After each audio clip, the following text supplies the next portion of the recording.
നമസ്കാരം മാന്യ പ്രേക്ഷകരെ, വലിയ സ്നേഹ നമസ്കാരം. ജയസൂര്യൻ സാർ, ഒരുപാട് നാളായി മാധ്യമങ്ങൾ അതല്ലെങ്കിൽ വിദേശ മാധ്യമങ്ങൾ അടക്കമുള്ള ആളുകളൊക്കെ ആഘോഷിക്കുന്ന ഒരു പേരാണ് ജോർജ് സോറോസ് എന്ന് പറയുന്ന ഒരു പേര്. ആരാണ് സർ ഈ ജോർജ് സോറോസ്? എന്താണ് സർ അയാൾക്ക് ഈ ഭാരതവുമായിട്ടുള്ള ബന്ധം? എന്തുകൊണ്ടാണ് അദ്ദേഹം ഇത്ര കണ്ട് നരേന്ദ്രമോദിജി അടക്കമുള്ള ആളുകളെ കടന്ന് ആക്രമിക്കുന്ന രീതിയിലേക്ക് മാറിയത്? മാധ്യമങ്ങൾ അത് ആഘോഷിക്കുന്നത് എങ്ങനെയാണ് സർ? ഇത് വിശദീകരിക്കുകയാണെങ്കിൽ വരിക. കഴിഞ്ഞ ദിവസം നമ്മളൊരു വീഡിയോ ചെയ്തിരുന്നു. നമ്മുടെ ഒരു സംഘപ്രവർത്തകനെ സാമ്പത്തികമായിട്ട് സഹായിക്കാൻ വേണ്ടി തന്നെയായിരുന്നു. അതിലെ യാഥാർത്ഥ്യങ്ങൾ പറഞ്ഞുകൊണ്ടുള്ള വീഡിയോയുടെ വിശദ വിവരങ്ങൾ അറിയേണ്ടവർക്ക് നമ്മുടെ ഈ വീഡിയോ കഴിഞ്ഞ ഉടനെ ആദ്യ കമന്റ് ആയിട്ട് അത് പിൻ ചെയ്ത് വെക്കുന്നതാണ്. അത് എല്ലാ മാന്യ പ്രേക്ഷകരും കാണേണ്ടതുണ്ട്. കാരണം നമുക്കറിയാം, ഇവിടെ നിരോധിക്കപ്പെട്ട പോപ്പുലർ ഫ്രണ്ട് എന്ന് പറയുന്ന ഭീകര സംഘടന, മുസ്ലിം ഭീകര സംഘടന, ആ ഭീകര സംഘടനയും SDP-യുമായി ചേർന്നുകൊണ്ട് നമ്മുടെ ഒരു സംഘപ്രവർത്തകനെ കള്ളക്കേസിൽ കുരുക്കിയതാണ് വിഷയം. അപ്പൊ അത് വിശദമായിട്ട് ഞാൻ മുൻപൊരു വീഡിയോയിൽ കഴിഞ്ഞ ദിവസം പറഞ്ഞിട്ടുണ്ട്. അത് ഇവിടെ പിൻ ചെയ്ത് വെക്കുന്നുണ്ട്. അപ്പോൾ അത് എല്ലാവരും ഒന്ന് പോയി കാണുക. എന്നിട്ട് ആ പയ്യനെ സഹായിക്കാൻ വേണ്ടി നമ്മളൊരു നിയമസഹായ വേദി എന്നുള്ള രീതിയിൽ നമ്മളൊരു കൂട്ടായ്മ ഉണ്ടാക്കിയിട്ടുണ്ട്. അപ്പൊ അതിലേക്ക് സഹായം ചെയ്യാൻ വേണ്ടിയിട്ടുള്ള ഗൂഗിൾ പേ നമ്പർ, എല്ലാ UPI ട്രാൻസാക്ഷനും ഈ 2 നമ്പറുകളിലേക്ക് ചെയ്യാം. ഇനി UPI ട്രാൻസാക്ഷൻ അല്ല, അക്കൗണ്ട് ത്രൂ ചെയ്യുന്നവർക്ക് വേണ്ടിയിട്ട് അക്കൗണ്ട് വിവരങ്ങളും ഇവിടെ പ്രദർശിപ്പിക്കുന്നുണ്ട്. അപ്പോൾ ഇതിൽ ഏതാണോ നിങ്ങൾക്ക് സ്യൂട്ടബിൾ അതിലേക്ക് നിങ്ങൾ ചെയ്യുക. അത് എന്റെ വ്യക്തിപരമായിട്ടുള്ള അക്കൗണ്ട് ഡീറ്റെയിൽസ് ആണ് ഇവിടെ കൊടുത്തിട്ടുള്ളത്. കാരണം ഇത് താൽക്കാലികമായിട്ട് നമ്മളിപ്പോൾ ക്രിയേറ്റ് ചെയ്തിട്ടുള്ള ഒരു നിയമസഹായ വേദിയാണ്. ഇനി അതിനൊരു ലീഗൽ ഫോമിലേക്ക് നമ്മൾ മാറ്റാൻ വേണ്ടി തീരുമാനിച്ചിട്ടുണ്ട്. കാരണം നമ്മളെ ഒരുപാട് സഹോദരങ്ങൾ ഇത്തരത്തിൽ ഒരുപാട് ബുദ്ധിമുട്ടുകൾ അനുഭവിക്കുന്നുണ്ട്. ഇതിലേക്ക് എല്ലാവരും സഹായം ചെയ്യുക. ആ വ്യക്തിയുടെ എന്താണ് കേസ്, എല്ലാ വിശദ വിവരങ്ങളും ഇന്നലെ ഒരു വീഡിയോ നമ്മൾ ചെയ്തിട്ടുണ്ട്. ആ വീഡിയോയുടെ ലിങ്ക് നമ്മുടെ ആദ്യ കമന്റ് ആയിട്ട് പിൻ ചെയ്ത് വെക്കുന്നുണ്ട്. ഇത് വളരെ ശാസ്ത്രീയമായി നമ്മൾ പഠിക്കേണ്ട ഒരു വിഷയമാണ്. ജോർജ് സോറോസ് എന്ന് പറയുന്ന ഒരു വ്യക്തി, അദ്ദേഹം ഒറ്റയ്ക്ക് എന്തെങ്കിലും ഒരു പ്രത്യേക ഉദ്ദേശത്തോടു കൂടി ഈ ഒരു വലിയ നീക്കം നടത്തണമെങ്കിൽ അതിന്റെ പിന്നിൽ ചില കാരണങ്ങളുണ്ട്. ലോകത്ത് ഇന്ത്യ മാത്രമല്ല, അമേരിക്ക മാത്രമല്ല, ബ്രിട്ടൻ മാത്രമല്ല, ചൈന മാത്രമല്ല, ചെറുതും വലുതുമായ നിരവധി രാജ്യങ്ങൾ ജോർജ് സോറോസ് ലക്ഷ്യം വെച്ചിട്ടുണ്ട്. അവിടെയൊക്കെ അദ്ദേഹത്തിന് ചില താല്പര്യങ്ങളുണ്ട്. എന്താണ് ഈ താല്പര്യങ്ങൾ? എങ്ങനെയാണ് അദ്ദേഹം പ്രവർത്തിക്കുന്നത്? ഇത്തരം കാര്യങ്ങൾ ഇന്നും ലോകത്തിന് പൂർണ്ണമായി മനസ്സിലായിട്ടില്ല എന്നുള്ളതാണ് സത്യം. ജോർജ് സോറോസ് ആരുടെ കൂടെയാണ്? ഇടതുപക്ഷത്തിന്റെ കൂടെയാണോ? മുസ്ലിങ്ങളുടെ കൂടെയാണോ? അമേരിക്കയുടെ ഒപ്പമാണോ? അതോ ക്രിസ്ത്യന്റെ കൂടെയാണോ? എങ്ങനെയാണ്? ആർക്കൊക്കെ അനുകൂലമാണ്? ആർക്കൊക്കെ എതിരാണ്? ലോകം മുഴുവൻ ഈ ചോദ്യം ചോദിക്കുന്നു. ഇത്രമാത്രം ലോക ശ്രദ്ധയെ ആകർഷിക്കാൻ ലോകരാജ്യങ്ങളിലെ മുഴുവൻ രാഷ്ട്രീയത്തെയും സമ്പത്തിനെയും അവിടുത്തെ ബാങ്കുകളെയും ഗവൺമെന്റുകളെയും കൈകാര്യം ചെയ്യാൻ മാത്രം ജോർജ് സോറോസ് വളർന്നത് എങ്ങനെയാണ്? നമ്മളെല്ലാവരും അറിഞ്ഞിരിക്കേണ്ട വളരെ തന്ത്രപ്രധാനമായ, കാലിക പ്രധാനമായ ഒരു വിഷയമാണ്.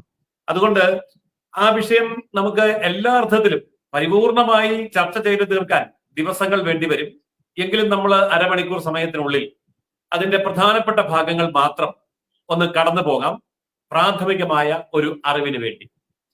ജോർജ് സോറോസ് എന്ന് പറയുന്ന വ്യക്തി ഹംഗറി എന്ന് പറയുന്ന രാജ്യത്തെ ബുഡാപെസ്റ്റ് എന്ന് പറയുന്ന സ്ഥലത്ത് 1930 ജനിച്ചത്. എന്ന് പറയുമ്പോൾ എത്ര വയസ്സ് ഇപ്പോൾ ഉണ്ട് എന്ന് നമുക്കറിയാം, അല്ലെ? 94ഓളം വയസ്സ് പ്രായമായി. അത്രയും വലിയ ഈ പ്രായമുള്ള ഈ മനുഷ്യൻ ഈ വലിയ പ്രായത്തിലും ലോകത്തെ സ്വാധീനിക്കുന്നു, അല്ലെങ്കിൽ ലോകത്ത് ഇടപെട്ടുകൊണ്ടിരിക്കുന്നു. ഇദ്ദേഹത്തെ നമുക്ക് വളരെ പെട്ടെന്നൊന്ന് പരിചയപ്പെട്ടാൽ, ഇദ്ദേഹത്തിന്റെ പിതാവ് അഡ്വക്കേറ്റ് തിയഡോർ ഷാർസ് എന്ന് പറയുന്ന ഒരു വ്യക്തിയാണ്. മാതാവ് എലിസബത്ത് എന്നാണ് പിന്നീട് സ്വീകരിച്ച പേര്. എർസബറ്റ് എന്നാണ് അവരുടെ യഥാർത്ഥ പേര്. പിതാവിന്റെ പേര് തായഡോറോ ഷാർസ് എന്നാണ്. ഈ പേരുകളൊക്കെ പിന്നീട് നമ്മൾ കാണുന്നില്ല എന്ന് പറഞ്ഞാൽ അതിന്റെ അർത്ഥം ഇദ്ദേഹം ഒരു ജൂതനാണ്, സത്യത്തിൽ ജൂതനായിട്ട് ജനിച്ച വ്യക്തിയാണ്.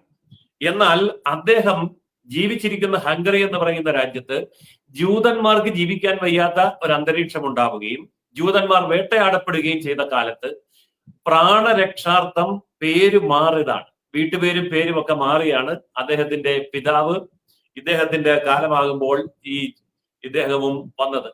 അപ്പൊ ശരിക്കും ഇദ്ദേഹത്തിന്റെ പേരെന്താന്ന് പറഞ്ഞാൽ ജോർജി ഷ്വാർട്സ് എന്നാണ്. ജോർജി ഷ്വാർട്സ് എന്ന പേര് കേൾക്കുമ്പോൾ തന്നെ ജൂതനാണെന്ന് അറിയാം. അങ്ങനെ ജൂതൻ ആയിട്ടുള്ള ഈ വ്യക്തിയെ കോൺസെൻട്രേഷൻ ക്യാമ്പുകളിലേക്ക് പിടിച്ചുകൊണ്ടു പോകുന്ന ഒരവസ്ഥ ഇദ്ദേഹത്തിന്റെ പിതാവിന്റെ കാലത്തുണ്ടായി. അപ്പോൾ യഹൂദന്മാരെ കണ്ടാൽ ഗ്യാസ് ചേംബറിലിട്ട് കൊന്നുകളയുന്ന അന്നത്തെ ആ ഭരണകാലത്ത് അവിടെ നിന്ന് രക്ഷപ്പെടാൻ വേണ്ടി നടത്തിയ ഒരു നാടകം, ഇദ്ദേഹത്തിന്റെ പിതാവ് നടത്തിയ നാടകമാണ് ഈ പേരുമാറ്റം. അല്ലെങ്കിൽ ഈ ജോർജ് സോറോസ് ഇന്ന് ജീവിച്ചിരിക്കില്ല. ജോർജ് സോറോസിന് 13 വയസ്സ് പ്രായമുള്ളപ്പോൾ അദ്ദേഹത്തിന് സ്കൂളിൽ നിന്ന് ഒരു നോട്ടീസ് കിട്ടുകയാണ്. ഈ നോട്ടീസ് കൊണ്ട് പിതാവിന്റെ കൊടുക്കാൻ പറഞ്ഞു. പിതാവ് അഡ്വക്കേറ്റ് ആണ്. അദ്ദേഹം നോട്ടീസ് വായിച്ചപ്പോൾ ഞെട്ടിപ്പോയി. അതായത് ഗവൺമെന്റിന് മുന്നിൽ ഹാജരാകാനുള്ള നോട്ടീസാണ്, എന്തിനാണെന്ന് പറഞ്ഞിട്ടില്ല. പക്ഷേ അഡ്വക്കേറ്റ് ആയിട്ടുള്ള പിതാവ് കാര്യം മനസ്സിലാക്കി. ഗവൺമെന്റിന് മുമ്പിൽ ഹാജരായാൽ കുടുംബമപ്പാടെ അറസ്റ്റ് ചെയ്യപ്പെടും, നാസി തടവറകളിലേക്ക് പോകും, ഗ്യാസ് ചേമ്പറിലിട്ട് കൊന്നുകളയും. രായ്ക്കുരാമാനം ഭാര്യയും മക്കളെയും കൂട്ടി ഈ പിതാവ് അഡ്വക്കേറ്റ് ആയിട്ടുള്ള സമ്പന്നനായിട്ടുള്ള അദ്ദേഹം ഒളിച്ചോടിയാണ് അദ്ദേഹത്തെയും കുടുംബത്തെയും രക്ഷിക്കുന്നത്. അതായത് ചെറുപ്പ കാലഘട്ടം എന്ന് പറയുന്നത് വളരെയേറെ ക്രൂരമായ യാതനകളിലൂടെ കടന്നുപോയ വ്യക്തിയാണ് ജോർജ് സോറോസ്. പിന്നീട് പല കാര്യങ്ങളുണ്ട്, പല സംഭവങ്ങളുണ്ട്. ഞാനത് സമയക്കുറവ് കൊണ്ട് അദ്ദേഹത്തിന്റെ അമ്മ ബലാത്സംഗം ചെയ്യപ്പെടുന്നതും ഒക്കെ നിസ്സഹായമായി നോക്കി നിൽക്കേണ്ടി വന്ന അതിക്രൂരമായ ഒരു ബാല്യത്തിലൂടെയാണ് ജോർജ് സോറോസ് കടന്നു വരുന്നത്. ആ കഥ ഒക്കെ പറഞ്ഞാൽ സമയം ഒത്തിരി പോകും. ഏതായാലും ഈ വ്യക്തി പിന്നീട് രാജ്യങ്ങൾ മാറി മാറി സഞ്ചരിക്കുകയും സ്കൂൾ ഓഫ് എക്കണോമിക്സ് ലണ്ടനിൽ നിന്ന് ഡിഗ്രിയും PGയും പാസ്സാവുകയും ചെയ്തതിനു ശേഷം ഷെയർ മാർക്കറ്റിംഗ് മേഖലയിലും സ്റ്റോക്ക് മാർക്കറ്റിംഗ് മേഖലയിലും കറൻസി മാർക്കറ്റിംഗ് മേഖലയിലും ജോലി ചെയ്യുന്ന ഒരു കാലഘട്ടം ഉണ്ടായി. അവിടെ മുതലാണ് ഇദ്ദേഹത്തിന്റെ കഥ നമ്മൾ അറിയേണ്ടത്. ഞാൻ ഇത്രയും സമയം പറഞ്ഞത് അദ്ദേഹത്തിന്റെ പൂർവ്വകാല ചരിത്രത്തിന്റെ ഏതാനും ഭാഗങ്ങൾ മാത്രമാണ്. അങ്ങനെ അദ്ദേഹം ഒരു ജോലി സമ്പാദിച്ചുകൊണ്ട് മാർക്കറ്റിംഗ് മേഖലയിലേക്ക് വന്നു. മാർക്കറ്റിംഗ് മേഖല എന്ന് പറയുമ്പോൾ നമുക്ക് മഹാഭൂരിപക്ഷം പേർക്കും അത്ര സുപരിചിതമല്ലാത്ത ഒരു മേഖലയാണ് കറൻസി മാർക്കറ്റിംഗ്. ഷെയർ മാർക്കറ്റ് കേട്ടിട്ടുണ്ട്, കമ്മോഡിറ്റി മാർക്കറ്റ് കേട്ടിട്ടുണ്ട്, മറ്റു മാർക്കറ്റൊക്കെ നമ്മൾക്കറിയാം. പക്ഷെ കറൻസി മാർക്കറ്റ് എന്ന് പറയുന്ന ഒരു മാർക്കറ്റ് ഉണ്ട്. അതായത് ഓരോ രാജ്യത്തിന്റെയും കറൻസികൾ വാങ്ങുകയും വിൽക്കുകയും ചെയ്യുമ്പോൾ ആ കറൻസിയുടെ റേറ്റിംഗിൽ ഉണ്ടാകുന്ന മാറ്റം, വാല്യൂവിൽ ഉണ്ടാകുന്ന മാറ്റം ലാഭമായിട്ടോ നഷ്ടമായിട്ടോ സ്വന്തമാക്കുന്നതിനെയാണ് കറൻസി മാർക്കറ്റ് എന്ന് പറയുക. അതായത് ഇതിപ്പോൾ നമ്മുടെ നാട്ടിൽ നടക്കുന്നുണ്ട്. കമ്മോഡിറ്റി മാർക്കറ്റിന്റെ ഭാഗമായിട്ട് നമുക്ക് ഇന്ത്യൻ രൂപ മേടിക്കാം, അല്ലെങ്കിൽ അമേരിക്കൻ ഡോളർ വാങ്ങിക്കാം, അല്ലെങ്കിൽ യൂറോ വാങ്ങിക്കാം, ചൈനയുടെ യെൻ വാങ്ങിക്കാം, ഏത് രാജ്യത്തെ ഏത് കറൻസിയും വാങ്ങിക്കാം. സെക്കൻഡുകൾക്കിടയിൽ ഇതിന്റെ വില മാറിക്കൊണ്ടിരിക്കും. സെക്കൻഡുകൾ കൊണ്ടാണ് വില മാറുന്നത്. ഞാൻ കറൻസി മാർക്കറ്റിൽ ട്രേഡ് നടത്തി, എനിക്ക് പരിചയമുള്ള വ്യക്തിയാണ്. അപ്പോ നമ്മൾ മേടിക്കുന്നു, ആ ഏതാനും സെക്കൻഡുകൾ കഴിയുമ്പോൾ വില മാറുന്നു, ഓരോ സെക്കൻഡിലും മാറുന്നു. അങ്ങനെ ആഗോളതലത്തിൽ കൈകാര്യം ചെയ്തുകൊണ്ടിരിക്കുന്ന ഈ കറൻസി നമ്മൾ വാങ്ങുന്നതിനേക്കാൾ കൂടുതൽ വില കിട്ടുമ്പോൾ നമ്മൾ വിൽക്കുന്നു, അല്ലെങ്കിൽ തിരിച്ചും ചെയ്യാൻ പറ്റും. ഷോർട്ട് ചെയ്യാന്ന് പറയും. അതായത് എന്റെ കയ്യിൽ ഇല്ലാത്ത 1000 അമേരിക്കൻ ഡോളർ ഞാൻ ഇപ്പോഴുള്ള വില വെച്ച് വാങ്ങുന്നു, വിൽക്കുന്നു. കയ്യിലില്ല എന്നിട്ടും വിൽക്കുന്നു. അതിനാണ് ഷോർട്ട് അടിക്കുക എന്ന് പറയുക, ഷോർട്ട് സെല്ലിംഗ് എന്ന് പറയും. അങ്ങനെ ചെയ്യുമ്പോൾ വില താഴ്ന്നുകൊണ്ടിരിക്കുന്ന സമയമാണെങ്കിൽ ഞാൻ ഉയർന്ന വിലയ്ക്ക് വിറ്റ സാധനം വളരെ കുറഞ്ഞ വിലയ്ക്ക് വാങ്ങിച്ചാൽ മതി. അപ്പോൾ കറൻസി വില കുറയുമ്പോൾ വൻ ലാഭം ഉണ്ടാകും. ജോർജ് സോറോസ് ചെയ്ത ബിസിനസ് ഇതാണ്. ഇപ്പോൾ ഏകദേശം ഒരു ഐഡിയ പ്രേക്ഷകർക്ക് കിട്ടിക്കാണുമെന്ന് കരുതുന്നു. അതായത് ബ്രിട്ടീഷ് പൗണ്ടിലാണ് ഇദ്ദേഹം ഈ കളി അതിസമർത്ഥമായിട്ട് ചെയ്തത്. ബ്രിട്ടീഷ് പൗണ്ടില് ഇദ്ദേഹം എന്താ ചെയ്തതെന്ന് ചോദിച്ചാൽ, ബ്രിട്ടനിലെ മാർക്കറ്റിൽ, പൗണ്ടിന്റെ മാർക്കറ്റിൽ, പൗണ്ട് എന്ന് പറയുന്ന അവരുടെ കറൻസിയാണ്, ആ കറൻസിയില് ഇദ്ദേഹം 1992 സെപ്റ്റംബർ മാസം 16-ാം തീയതി ചെയ്ത ഒരു കാര്യം, അതിനു മുമ്പുള്ള ദിവസങ്ങളിൽ ഇദ്ദേഹം ബ്രിട്ടീഷ് പൗണ്ട് വിറ്റുകൊണ്ടിരുന്നു, മാർക്കറ്റിൽ വിറ്റുകൊണ്ടിരുന്നു. എന്നിട്ടും ബ്രിട്ടീഷ് പൗണ്ട് വിറ്റിട്ട് ജർമ്മനിയുടെ കറൻസി വാങ്ങിച്ചു കൂട്ടി. ഇത് നിയമവിരുദ്ധമാണ് ആയ പരിപാടിയാണോ എന്ന് ചോദിച്ചാൽ അല്ല, ഇത് ന്യായമാണ്, നിയമവിധേയമാണ്. പക്ഷെ ബ്രിട്ടന്റെ പൗണ്ട് നിരന്തരമായിട്ട് വിൽക്കും തോറും ഇദ്ദേഹം ജർമ്മനിയുടെ കറൻസി വാങ്ങിക്കൂട്ടി. ജർമ്മൻ കറൻസി കുറെ പവർഫുൾ ആണ്, ബ്രിട്ടീഷ് പൗണ്ട് വീക്ക് ആയിരിക്കുന്ന സമയത്താണ് ഇത് ചെയ്യുന്നത്. മാർഗരറ്റ് താച്ചറിന്റെ ആ കാലത്താണ് ചെയ്യുന്നത്.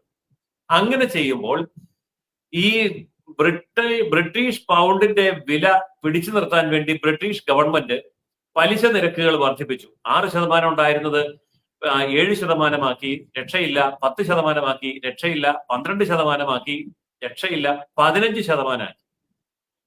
അപ്പോഴത്തേക്കും പൗണ്ട് വളരെ അങ്ങ് ദുർബലമായി.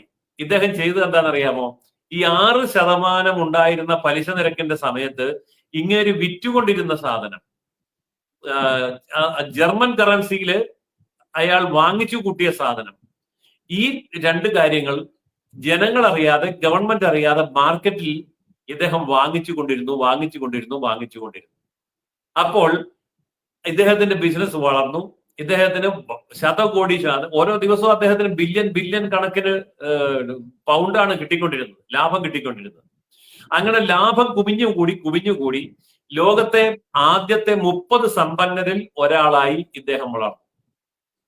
ലോക സമ്പന്നന്മാരിലെ 30-ൽ ഒരാളായി ഇദ്ദേഹം വളർന്നു. അങ്ങനെ വളരുമ്പോൾ ബ്രിട്ടൻ ഇത് കണ്ടുപിടിച്ചു, ജർമ്മനി ഇത് കണ്ടുപിടിച്ചു, അമേരിക്ക ഇത് നോട്ട് ചെയ്തു. അപ്പോ എന്ത് ചെയ്തു? ഇയാൾ ബ്രിട്ടനിൽ നിന്ന് അങ്ങ് മാറി. അപ്പോ ബ്രിട്ടനിലെ ബിസിനസ് അവസാനിപ്പിച്ച് ഇദ്ദേഹം അവിടുന്ന് പൊങ്ങി. പിന്നെ പൊങ്ങിയത് എവിടെയാണെന്ന് ചോദിച്ചാൽ പൂർവേഷ്യ എന്ന് പറയുന്ന താരതമ്യേന ദുർബലമായ രാജ്യങ്ങളുടെ കറൻസി ഇയാൾ വാങ്ങാൻ തുടങ്ങി. അതായത് മലേഷ്യ, തായ്ലൻഡ്, ഇന്തോനേഷ്യ, സിംഗപ്പൂർ, ദക്ഷിണ കൊറിയ, ഫിലിപ്പീൻസ് എന്നീ രാജ്യങ്ങളുടെ കറൻസി ഇയാൾ വാങ്ങാൻ തുടങ്ങി. അപ്പോ ആ കറൻസിയുടെ മൂല്യം കൂടി. അപ്പൊ ഇദ്ദേഹം വലിയ കോടീശ്വരനാണ്. അപ്പോൾ ധാരാളം സമ്പത്ത് കയ്യിലുണ്ട്. വളരെ ചെറിയ രാജ്യങ്ങളിലേക്ക് പോയി പൂർവേഷ്യയിൽ ഇദ്ദേഹം ഈ കാര്യങ്ങൾ ചെയ്തത് 1997-ലാണ്. ആ 97 ജൂലൈ മാസം 2-ാം തീയതി ടോൻ യുങ് കിങ് ക്രൈസിസ് എന്ന് പറയുന്ന ചരിത്രത്തിലെ ഒരു വലിയ ക്രൈസിസ് ഇദ്ദേഹം അവിടെ ഉണ്ടാക്കി. അതോടുകൂടി ആ രാജ്യങ്ങളുടെ സമ്പദ് വ്യവസ്ഥ തന്നെ തകർന്നുപോയി. കാരണം അതൊക്കെ ചെറിയ ചെറിയ രാജ്യങ്ങളാണ്. ആ രാജ്യങ്ങളുടെ സമ്പദ് വ്യവസ്ഥ തന്നെ തകർന്നുപോയി. പക്ഷെ ഇദ്ദേഹത്തിന് വൻതോതിൽ ലാഭം കിട്ടി. അദ്ദേഹം ഒരു വളരെ ഭീകരനായിട്ടുള്ള സാമ്പത്തിക ശക്തിയായി, അതായത് രാജ്യങ്ങളെക്കാൾ വലിയ സാമ്പത്തിക ശക്തിയായിട്ട് ജോർജ് സോറോസ് എന്ന് പറയുന്ന വ്യക്തി അങ്ങ് വളർന്നു. ഈ സമയം നടക്കുന്ന മറ്റൊരു അത്ഭുതമുണ്ട്. 2008-ൽ ആഗോള സാമ്പത്തിക മാന്ദ്യം വന്നു. ഈ ആഗോള സാമ്പത്തിക മാന്ദ്യം വന്നപ്പോൾ എല്ലാവരും തകർന്നു. പക്ഷെ ജോർജ് സോറോസ് തകർന്നില്ല എന്ന് മാത്രമല്ല, വളർന്നു. സാമ്പത്തിക മാന്ദ്യത്തിൽ ഈ കറൻസികളുടെ വില ഇടിയുമ്പോൾ, അല്ലെങ്കിൽ സ്റ്റോക്ക് മാർക്കറ്റിൽ സ്റ്റോക്കിന്റെ ഷെയറുകളുടെ വില ഇടിയുമ്പോൾ ഇയാൾ എന്ത് ചെയ്തു? ഇയാൾ ഇത് വാങ്ങിക്കൂട്ടിക്കൊണ്ടിരുന്നു. എല്ലാവരും വിൽക്കുന്ന സമയത്ത് ഇയാൾ ഇത് വാങ്ങി. അങ്ങനെ വാങ്ങുന്ന ആ പ്രക്രിയയിലും ഇദ്ദേഹം ഗംഭീരമായി സാമ്പത്തികം ഉണ്ടാക്കി. ഇതോടുകൂടി ഇദ്ദേഹത്തെ പിടിച്ചാൽ കിട്ടാത്ത രീതിയിലുള്ള വൻ സാമ്പത്തിക ശക്തിയായിട്ട് മാറി. ഒപ്പം കമ്മോഡിറ്റി മാർക്കറ്റിലും ഷെയർ മാർക്കറ്റിലും കളിക്കാനുള്ള, ആഗോളതലത്തിൽ കളിക്കാനുള്ള എല്ലാ സംവിധാനങ്ങളും ഇദ്ദേഹം ഉണ്ടാക്കിക്കൊണ്ട് നിയമവിധേയമായി തന്നെയാണ് പ്രവർത്തിച്ചത്. അതുകൊണ്ട് ഇദ്ദേഹത്തെ അറസ്റ്റ് ചെയ്യാനും പറ്റില്ല, ജയിലിലിടാനും പറ്റില്ല. എല്ലാ നിയമവും പക്കായാണ് പാലിച്ചിരിക്കുന്നത്. പക്ഷേ ധാർമ്മികത ഉണ്ടായിരുന്നില്ല. ഒരിക്കൽ ഒരാൾ അയാളുടെ ജോർജ് സോറോസിനോട് ചോദിക്കുന്നുണ്ട്, നിങ്ങൾ ഈ ചെറിയ രാജ്യങ്ങളിലൊക്കെ പോയി കളിച്ച് ആ രാജ്യങ്ങളുടെ ഭാവി തന്നെ നശിപ്പിക്കുന്നത് മാനുഷികതയ്ക്കും മാനവികതയ്ക്കും എതിരല്ലേ? അപ്പൊ അദ്ദേഹം അതിന് പറഞ്ഞ മറുപടി, അല്ല, ആ രാജ്യങ്ങളിലെ നിയമങ്ങളുടെ പഴുതുകളും അവിടുത്തെ ഗവൺമെന്റുകളുടെ ദൗർബല്യവും മാത്രമാണ് ഞാൻ ചൂഷണം ചെയ്തത്. അതുകൊണ്ട് ഗവൺമെന്റിന്റെ ദൗർബല്യം അവർ തിരുത്തുകയും നിയമത്തിലെ പഴുതുകൾ അടയ്ക്കുകയും ചെയ്യാൻ ഞാൻ അവർക്ക് ചെയ്ത ഒരു മുന്നറിയിപ്പ് മാത്രമാണിത്. പക്ഷെ ആ മുന്നറിയിപ്പിന്റെ കാര്യത്തിൽ എനിക്ക് കുറെ പണം കിട്ടി, അത് വേറെ കാര്യം. അത് പൈസ കയ്യിൽ പിടിക്കുന്നവൻ സൂക്ഷിക്കണമായിരുന്നു. ഇതായിരുന്നു അദ്ദേഹം കൊടുത്ത മറുപടി. അപ്പോൾ ജോർജ് സോറോസിനെ അനുകൂലിക്കുന്നവരുമുണ്ട്, എതിർക്കുന്നവരുമുണ്ട്. എന്നാൽ ഇലോൺ മസ്കിനെ പോലെയുള്ള ആൾക്കാര്, ബിസിനസ് കൊണ്ട് മാത്രം സാമ്പത്തികം ഉണ്ടാക്കുന്ന ഇലോൺ മസ്കിനെ പോലുള്ള ആൾക്കാര്, അദ്ദേഹം തന്നെ പറഞ്ഞൊരു കാര്യമുണ്ട്, മനുഷ്യ വംശത്തെയും മനുഷ്യരാശിയെയും അടിമുടി വെറുക്കുന്ന മഹാക്രൂരനായിട്ടുള്ള ഒരു വ്യക്തിയാണ് ജോർജ് സോറോസ് എന്നാണ് ഇലോൺ മസ്ക് പറഞ്ഞത്.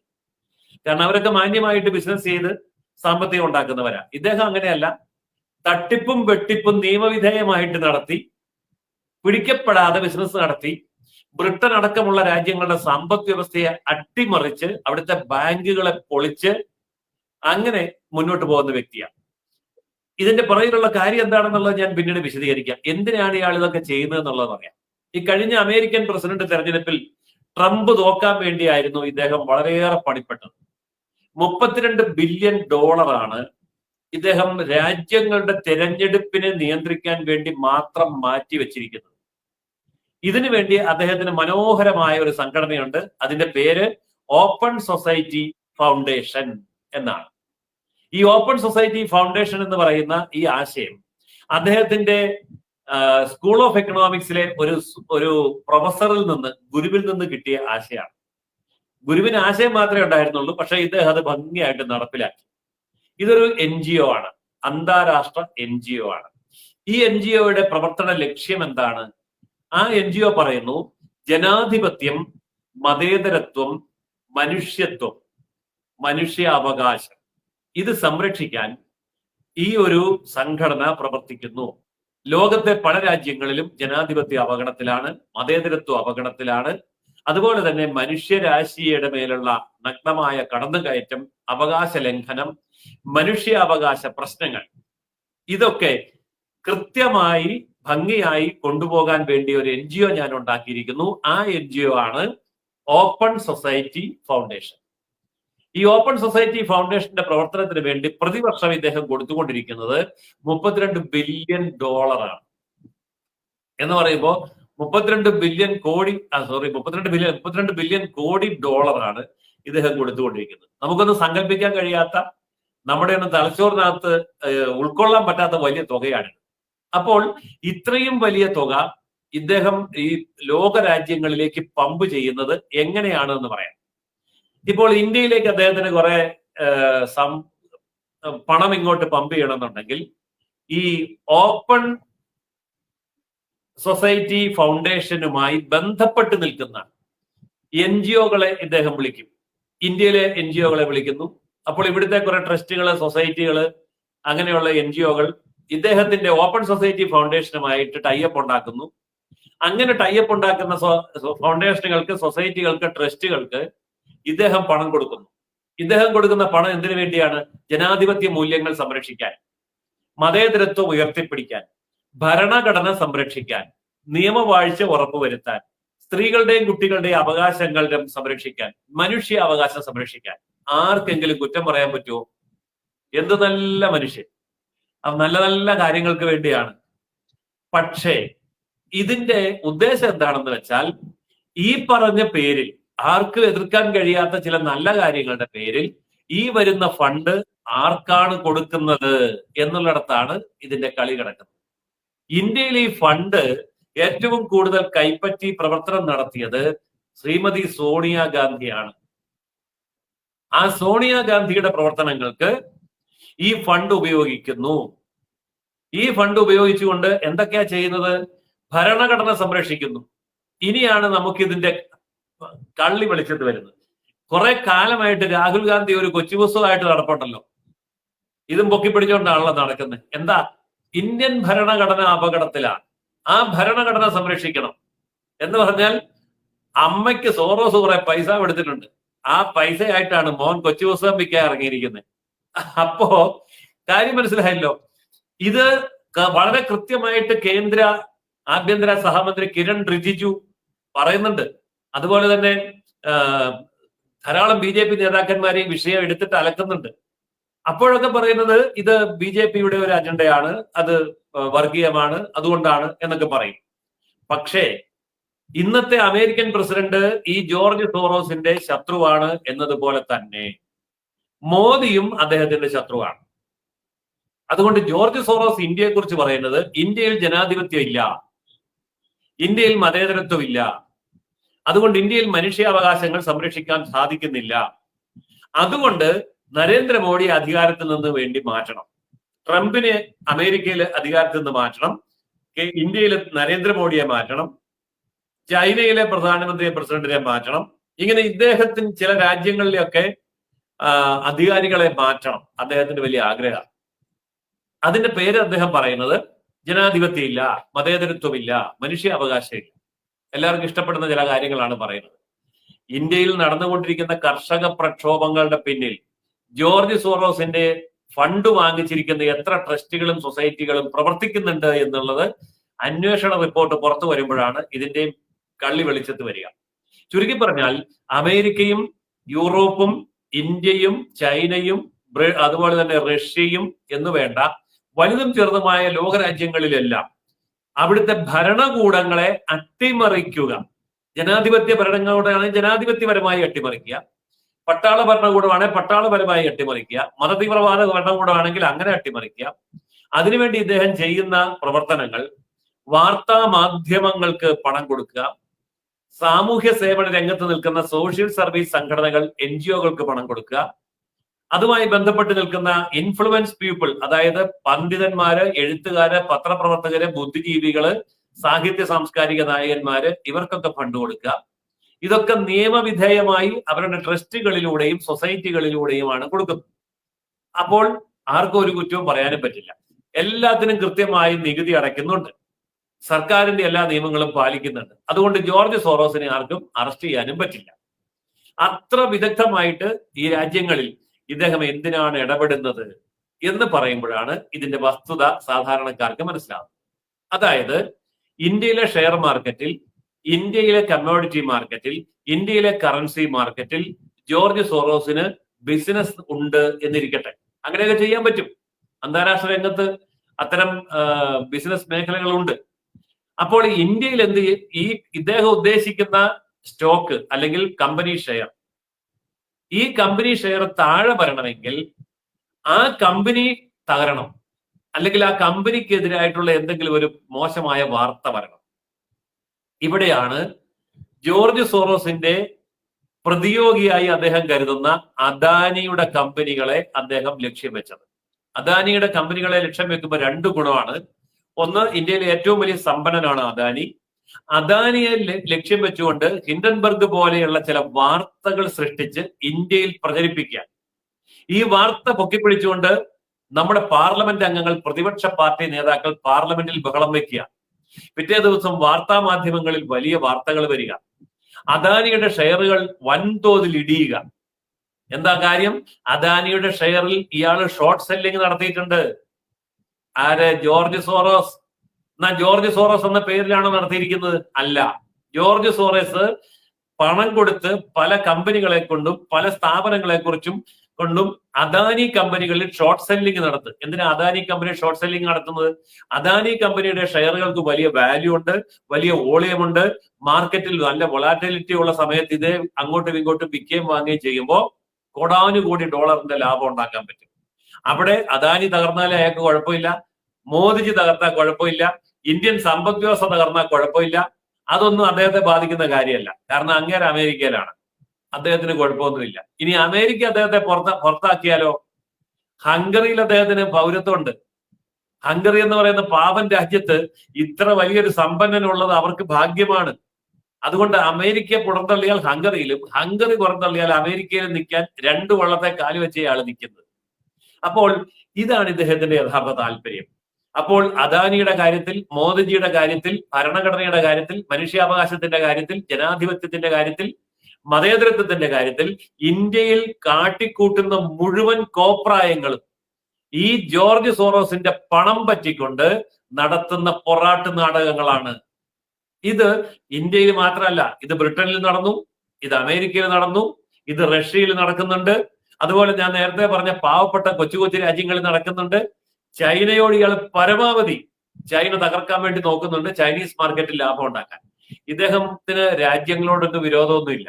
ഇദ്ദേഹത്തിന് സത്യം പറഞ്ഞാൽ ഇന്ത്യയോടോ അമേരിക്കയോടോ ബ്രിട്ടനോടോ ചൈനയോടോ അല്ലെങ്കിൽ റഷ്യയോടോ വിരോധം ഉണ്ടായിട്ടൊന്നുമല്ല.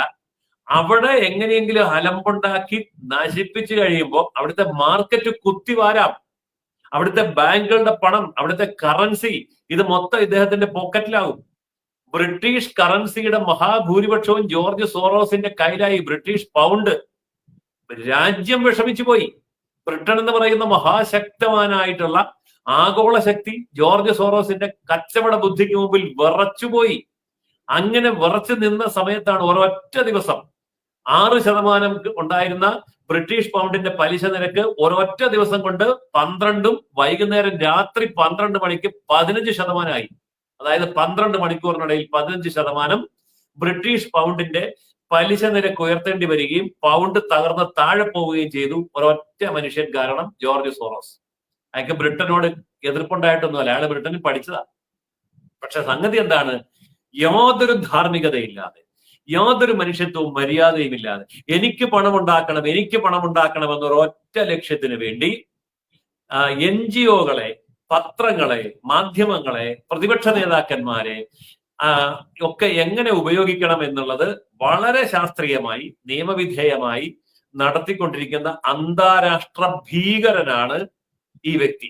നമ്മൾ ഫ്രാങ്കൻസ്റ്റീൻ എന്നൊക്കെ സയൻസിലെ ഫിക്ഷനുകളിലൊക്കെ പറയുമല്ലോ എന്ന് പറഞ്ഞതുപോലെ ഉള്ള ഒരു അപൂർവ വ്യക്തിത്വമാണ്, അസാധാരണ വ്യക്തിത്വമാണ്, അപകടകരമായ വ്യക്തിത്വം എന്നാണ് ഇന്ത്യൻ വിദേശകാര്യമന്ത്രി ജയശങ്കർ ഇദ്ദേഹത്തെ കുറിച്ച് പറഞ്ഞിരിക്കുന്നത്. അദ്ദേഹത്തിന്റെ ലക്ഷ്യം ലോകരാജ്യങ്ങളെയും ലോക മാർക്കറ്റിനെയും തന്റെ നിയന്ത്രണത്തിൽ കൊണ്ടുവരിക. ഇന്ത്യയുടെ വിദേശകാര്യമന്ത്രി ജയശങ്കർ ഇദ്ദേഹത്തെ കുറിച്ച് പറഞ്ഞ വാക്കാണ് ലോകരാജ്യങ്ങളെയും അവിടുത്തെ മാർക്കറ്റിനെയും തന്റെ നിയന്ത്രണത്തിൽ കൊണ്ടുവരിക എന്നൊരു ഒറ്റ ലക്ഷ്യം വെച്ചുകൊണ്ട് പ്രവർത്തിക്കുന്ന ആഗോള സാമ്പത്തിക ഭീകരനാണ് ഈ ജോർജ് സോറോസ് എന്നാണ് ഇന്ത്യൻ വിദേശകാര്യമന്ത്രി പറഞ്ഞിരിക്കുന്നത്. ഞാൻ ഇത് വളരെ ചുരുക്കി അരമണിക്കൂർ കൊണ്ട് പറഞ്ഞു തീർക്കാൻ ശ്രമിച്ചിട്ടാണ് ഇത്രയുമെങ്കിലും ചുരുങ്ങിയത്. ഇനി ജോർജ് സോറോസിന്റെ വിശദാംശങ്ങളെ കുറിച്ച് അറിയണമെന്നുണ്ടെങ്കിൽ നമുക്ക് ഓരോ സബ്ജക്റ്റ് എടുത്ത് ഓരോ ദിവസം പറയാൻ മാത്രമുണ്ട്. അത് പ്രേക്ഷകരുടെ പ്രതികരണം അനുസരിച്ച് നമുക്ക് ചെയ്യാം എന്ന് കരുതുന്നു. ഏതായാലും അറിഞ്ഞിരിക്കേണ്ട ഒരു കാര്യമാണ്. ഇതുകൊണ്ടുള്ള ഒരു ഗുണം എന്താന്ന് വെച്ചാൽ ഇന്ത്യയിൽ ഇപ്പോൾ നടന്നുകൊണ്ടിരിക്കുന്ന കർഷക പ്രക്ഷോഭം, ഭരണഘടനയെ സംരക്ഷിക്കാൻ വേണ്ടിയുള്ള പ്രക്ഷോഭം, സംവരണത്തിന്റെ പേരിലുള്ള പ്രക്ഷോഭം, ജാതി സെൻസസിന് വേണ്ടിയുള്ള പ്രക്ഷോഭം അടങ്ങിയിട്ടുള്ള നിരവധി പ്രക്ഷോഭങ്ങൾ, ഇതിന്റെയൊക്കെ പുറകിലുള്ള കളി ആരാണ് കളിക്കുന്നതെന്നും അതിനുള്ള പണം എവിടെ നിന്നാ വരുന്നതെന്നും ഇന്ത്യയില് ഈ രാജ്യത്തിനെതിരെയും പ്രധാനമന്ത്രിക്കെതിരെയും ഭരണകൂടത്തിനെതിരെയും ഇന്ത്യയുടെ ഭരണഘടനയ്ക്കെതിരെയും ഒക്കെ അല്ലെങ്കിൽ മതേതരത്വത്തിനെതിരെയും ഒക്കെയുള്ള നീക്കങ്ങൾക്ക് പുറകിൽ അന്താരാഷ്ട്ര രംഗത്തെ താല്പര്യങ്ങൾ കിടന്ന് കളിക്കുന്നതിന്റെ അണിയറ രഹസ്യങ്ങൾ അറിയണമെങ്കിൽ ജോർജ് സോറോസിനെ അറിയണം. ഏതായാലും ആമുഖമായിട്ട് നമുക്ക് ഇന്ന് ഇത്രയും കാര്യങ്ങൾ ചർച്ച ചെയ്യാനാണ് സമയം അനുവദിക്കുന്നത്. ഓക്കെ, ചെറിയൊരു ചോദ്യം ചോദിക്കട്ടെ സാർ. ഞാൻ ഇവർ നമ്മൾക്കറിയാം, ഇപ്പൊ BJPക്കെതിരെയും നരേന്ദ്രമോദിജിക്കെതിരെയും എന്തായുധം കിട്ടിയാലും അത് ഉപയോഗിക്കുന്ന കുറച്ച് വിഭാഗം തന്നെയാണ് ഇസ്ലാമിക പൊളിറ്റിക്കൽ ഇസ്ലാം എന്ന് വിളിക്കുന്ന ഇസ്ലാമിക ഭീകരരും ഈ പറയുന്ന പ്രതിപക്ഷ ഇന്ത്യ മുന്നണിയും പൂർണ്ണമായിട്ടെന്ന് നമ്മൾക്കറിയാം.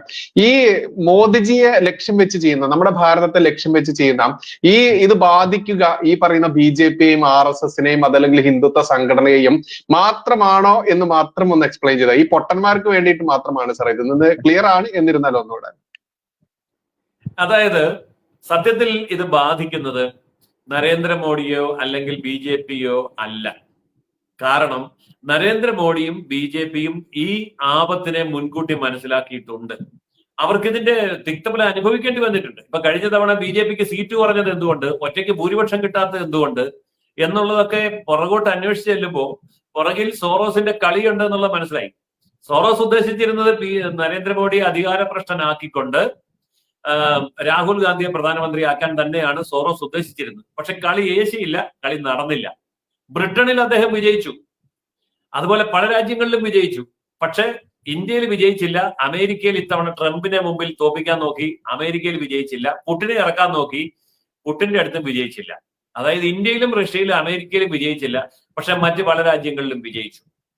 യഥാർത്ഥത്തിൽ ഇത് സംഭവിക്കാൻ പോകുന്നത് ജോർജ് സോറോസിന്റെ കളി ഇന്ത്യയിൽ വിജയിച്ചാൽ ഇന്ത്യൻ സമ്പദ് വ്യവസ്ഥ തകരും, ഇന്ത്യൻ മാർക്കറ്റ് തകരും, ഇന്ത്യയിലെ ജനാധിപത്യത്തിലെ ഭരണകൂട സംവിധാനം തകരും, ഇവിടെ ജാതി മത തമ്മിലടി കൂടും. ആകപ്പാടെ ഒരു കാലത്ത് ആഗോള ശക്തിയായിരുന്ന ബ്രിട്ടൻ എങ്ങനെയാണോ ഇന്ന് തകർന്ന് ഇന്ത്യയെക്കാൾ താഴെ പോയത്, അതുപോലെ തന്നെ ജർമ്മനി എങ്ങനെയാണോ സാമ്പത്തികമായി തകർന്നത്, അതുപോലെ തന്നെ സിംഗപ്പൂർ എങ്ങനെയാണോ തകർന്നത്, അതുപോലെ തന്നെ ഭാരതത്തെയും തകർത്ത് പൊളിച്ചടുക്കുക എന്നുള്ളതാണ് ഇതിന്റെ പുറകിലുള്ള ഉദ്ദേശം. തൊട്ടടുത്തിരിക്കുന്ന ബംഗ്ലാദേശിനെ പൊളിച്ചല്ലോ. ബംഗ്ലാദേശ് ഭയങ്കര സാമ്പത്തിക ശക്തിയായിട്ട് അഭിമാനകരമായി തലയുയർത്തി പുരോഗമിച്ചു വരുന്ന സമയത്താണല്ലോ അടിച്ച് താഴെ ഇട്ടത്. പുറകിൽ സോറോസ് ഉണ്ട്, അന്വേഷിച്ച് ചെല്ലുമ്പോൾ കാര്യം മനസ്സിലാവും. എന്നിട്ട് ബംഗ്ലാദേശിനെ ഉപയോഗിച്ച് ബംഗ്ലാദേശിൽ കൂടി ഇന്ത്യയെ തകർക്കുക എന്നുള്ളതായിരിക്കാം സോറോസിന്റെ നീക്കം. അപ്പോൾ സത്യം പറഞ്ഞാൽ ഓരോ ഇന്ത്യക്കാരനും ഓരോ ഭാരതീയനും അവന്റെ നിലനിൽപ്പിന്റെ ചോദ്യം ചെയ്യപ്പെടുന്ന ഭീകരാവസ്ഥയിലേക്കാണ് എത്തുന്നത്. അതുകൊണ്ട് കേവലം ഇത് BJP അനുഭവിച്ചോട്ടെ എന്ന് കരുതിയാൽ BJP അല്ല അനുഭവിക്കാൻ പോകുന്നത്, രാജ്യം മുഴുവനാണ്. എന്തായാലും ആകളെ ചത്താലും വേണ്ടില്ല, നാത്തുവിന്റെ കണ്ണീർ കണ്ടാലും മതി എന്ന ധാരണയോടുകൂടി തന്റെ പെറ്റ നാടിനെതിരെയുള്ള ഇത്തരത്തിലുള്ള ഒരു വലിയ ഭീകരൻ പ്രവർത്തിക്കുമ്പോൾ അതിനെ പൊക്കിപ്പിടിച്ചുകൊണ്ട് നരേന്ദ്രമോദിജിക്കെതിരെയും BJPക്കെതിരെയും RSSനെതിരെയും എന്ന് പറയുന്ന എല്ലാവരും മനസ്സിലാക്കുക, നിങ്ങൾ ഇരിക്കുന്ന കൊമ്പ് തന്നെയാണ് മുറിച്ചുകൊണ്ടിരിക്കുന്നത് എന്ന് മാത്രമേ പറയാനുള്ളൂ. എന്തായാലും ജോർജ് സോറോസിന്റെ മറ്റു വിശേഷങ്ങളും മറ്റു ദിവസങ്ങളിൽ എപ്പിസോഡുകൾ വരും. കാരണം ഇന്നൊരു അരമണിക്കൂറിൽ മാത്രം ഒതുങ്ങുന്ന ചെറിയൊരു എപ്പിസോഡ് മാത്രമാണ് നമ്മൾ ചെയ്യുന്നത്. മറ്റ് എപ്പിസോഡുകളുമായി ജയസൂര്യൻ സാർ തന്നെ പിന്നെ വരും. അതുവരെ തൽക്കാലം നമുക്ക് ഈ സെഷനോടെ സാറിന്റെ പെർമിഷനോടുകൂടി വൈൻഡപ്പ് ചെയ്യാം. നന്ദി, നമസ്കാരം. ജയ് ഹിന്ദ്, ജയ് ശ്രീറാം.